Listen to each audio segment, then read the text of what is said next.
Hey there, folks. If you're curious about the wonders of the ancient world, you're in the right place.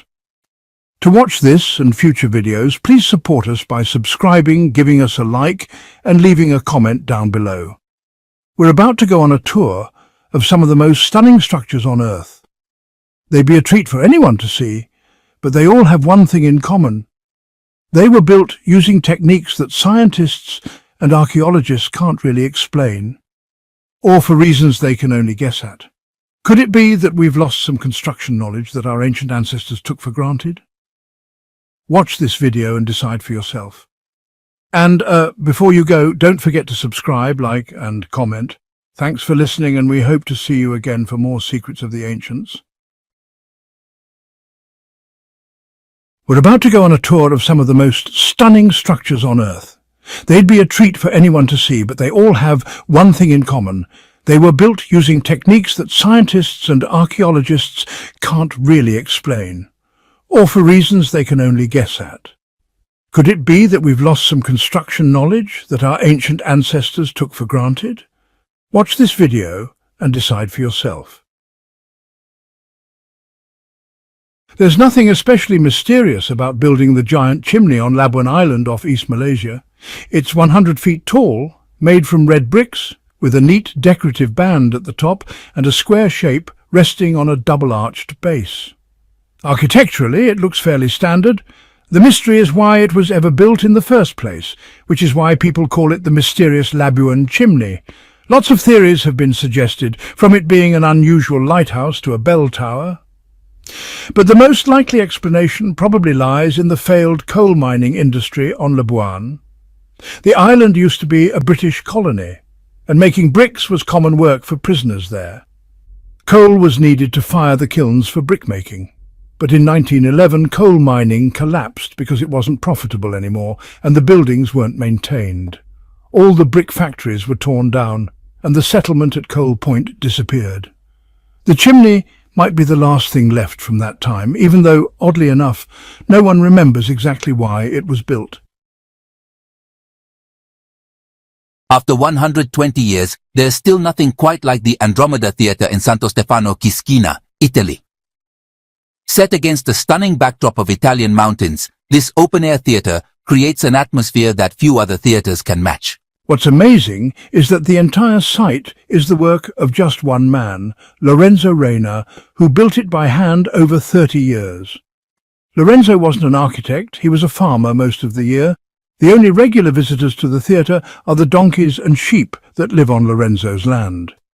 But he does open it to the public for a few warm summer evening performances each year. What really makes the place special is that the 108 stone seats in the audience section align perfectly with the stars of the Andromeda constellation. If you took an overhead photo, you'd see that each seat marks a point on an 8-pointed star. Why did Lorenzo go to so much effort to mirror the sky? Nobody knows. He never told anyone. When you think about where to build a temple, the side of a steep cliff probably isn't your first choice. But that didn't stop the builders of the Hanging Temple of Hengshan near Datong, China. Even today it would be a tough construction project, so the fact that it was built in the 5th century is just incredible. The structure seems to cling to the side of Mount Hengshan as if it's defying gravity. From the outside it looks small, but inside there are actually 40 different rooms connected by winding corridors cut deep into the rock. No one knows for sure who built it, but local stories say it was the work of a single monk named Liao Ran, who carved it out by himself during the 5th century. Some restoration was done around the early 20th century, but most of it is still the original rock-hewn structure. Even stranger, the temple isn't dedicated to just one religion. You'll find Buddhist, Taoist and Confucian statues and carvings inside without favouring any single faith. The origins of the Zarski Kiran in Kerch, Crimea are just as mysterious as the Hanging Temple. Some people say it was built around 2,400 years ago, which seems impossible when you see the smooth lines and perfect condition of the burial chamber deep inside its Greek-style arch. Technically, a kurgan is a burial mound with a grave covered by earth and stones, but the Zarski Kiran is far more elaborate. It has a large limestone entrance hall shaped like a long passageway, which looks like it should belong to a much later period in history. We do know that ancient Greeks lived in this area about 2,400 years ago, so it's almost certain they built it. Unfortunately, no one knows who was buried there. Grave robbers looted the site long before archaeologists ever got to it, stealing whatever treasures and even the person buried there. Some early Christian inscriptions carved into the walls suggest that early followers of Christianity might have used the kurgan as a secret meeting place, hidden away in the foothills of the Alps near Bomarzo in Italy. Together, these sites form a network of ancient mysteries that still baffle us today. Like the temples of Damhur, you'd probably assume they're ancient if you saw them. But in reality, they were built over 15 years, starting in 1978, by a team of non-architects, led by a 28-year-old insurance broker named Alberto Airoldi. The temple entrances are hidden under an ordinary suburban house. The entire network was dug out of solid rock without any formal plans, and the temple's existence stayed a secret until the work was finished. It was supposed to be impossible to do, yet these stunning psychedelic temples are still there today. The complex is technically unfinished too, with new tunnels and rooms being added every year. Although it's called a temple, it's not a religious site. Alberto Airoldi and his followers see it as a temple for humanity, not for gods. Some people consider the group behind Damhur a cult, but Alberto insists that he and his friends are harmless and just love creating beautiful art and architecture. You know, there are lots of old fairy tales and legends in Azerbaijan about the real origin and nature of the Maiden Tower in Baku. Unfortunately, none of them really get us closer to the truth of why it's there. Baku is an ancient walled city, and the Maiden Tower is its oldest building. It's so old that nobody can say for sure when it was built or what the original builders even called it. Most scholarly guesses say it dates back to the 12th century. But there's a big difference between the stonework of the tower's first 3 floors and the rest. The lowest 3 levels are probably about 2,500 years old, or maybe even older, making the tower older than Islam itself. So, if it was a religious building, it might have originally been built by Zoroastrians. Another theory is that it was an ancient observatory, since the stone ledges sticking out from the tower align with the upper and lower points of the lunar cycle. The name Maiden Tower comes from a legend about a king's daughter who jumped to her death from the top to escape an arranged marriage, but there's no historical evidence for that. If you see the sculptures by the sea in A Coruña, Spain, without knowing the story, you might think they're just massive ancient rocks. In reality, they're modern works of art by Manolo Paz, who's still alive today. They're usually called either the Menhir family or Many Years for Peace, depending on who you ask. The sculptures stand facing the Atlantic Ocean on Spain's northern coast, meant to inspire visitors with a quiet sense of hope. The holes drilled through the granite blocks invite people to look through them for a new perspective. They're arranged in pairs of tall stones and smaller stones, symbolizing parents standing by the sea with their children. Some of the stones even frame views of the Tower of Hercules through the viewing holes, though most simply face the open sea. The Odzun obelisk in Armenia looks just as old as it is, but it's also incredibly unusual, not least because of its unique double-column design. You'll find it on the grounds of the basilica in Odzun, but it's believed that the obelisk itself is centuries older than the basilica. One side is decorated with carvings from the Old and New Testaments, possibly commemorating Armenia's adoption of Christianity. The other side features floral designs. No one's sure exactly when it was built. The most popular theory is that it was created as a statement of defiance by Christians during a brief conflict with Hindus that escalated into a short war in the 4th century.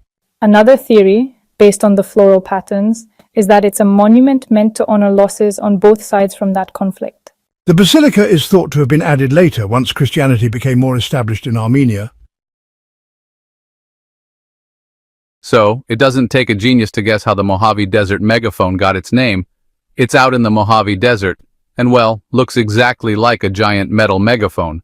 But honestly, it might take a genius to figure out why this weird monument is there at all. It's securely mounted on a pair of rocks on a hilltop near Baker, California, and made from these thick welded iron plates. The thing is, nobody really knows where it came from or what it's supposed to represent. Some people think it looks like an antenna or maybe a drum, you know? There were even rumors it might be some kind of secret weapon. Strangely enough, that might not be completely wrong. Some military experts who took a look at it say it could have been an amplifier for an air raid siren, like something used to alert locals when the U.S. Army tested weapons in the desert.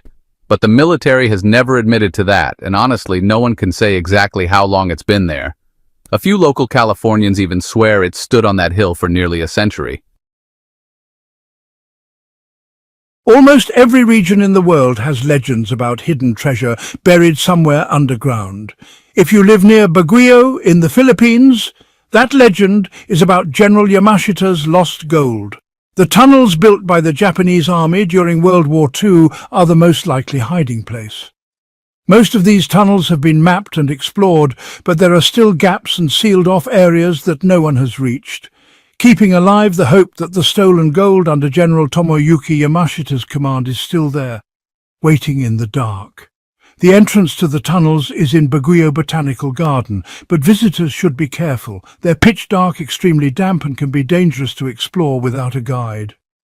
Officially, the tunnels were built to store military supplies, so you might only find old bullet casings and rusty helmets, but you never really know.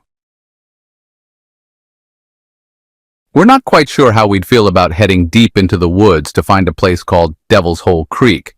But if the name doesn't scare you off, that's where you'll find the ruins of Devil's Hole in Cresco, Pennsylvania, USA.